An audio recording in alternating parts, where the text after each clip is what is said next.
1-р Коринт 8-р бүлэг. Шүтээнүүдэд өргөсөн дахлын тухай гэвэл бид цөмөөрөө мэдлэгтэй гэдгийг бид мэднэ.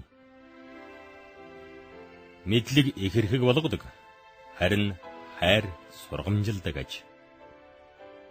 Хэрэв хэн нэгэн хүн өөрийгөө ямар ч зүйлийг мэддэг гэж боддог бол тэр хүн мэдэх ёстойгоо мэдээгүй л байна.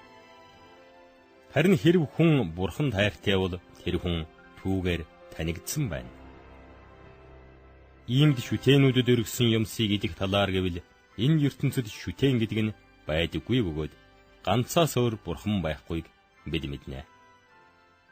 Хэдийгээр тэнгэрт болон газарт бурхад хэмээгдэгчт нь байдаг бөгөөд тиймээс олон бурхад ба олон эзэд байдаг хэмээсэн ч гэсэн бидний хувьд ганц бурхан эцэг байна.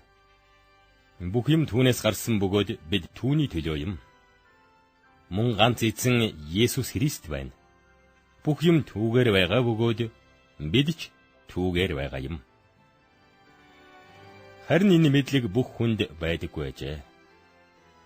Зарим хүмүүс өнөө хүртэл шүтээнд дассан учраас шүтээнд өргөсөн дахил гэж бодож эдснээр өөрсдийнхөө мөхс чанарыг бузарладаг ажээ.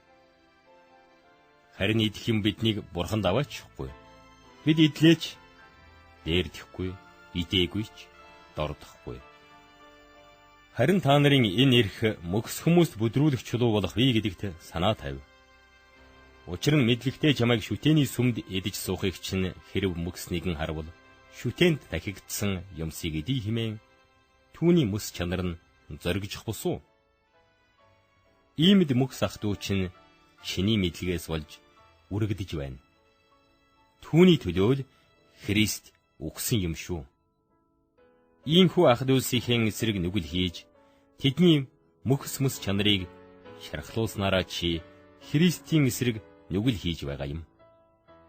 Тиймээс хэрв идэх юм миний ах дүүг бүдрүүлэх шалтгаан болвол ах дүүгээ бүдрүүлэхгүй тулд би хизээч дахин мах идэхгүй.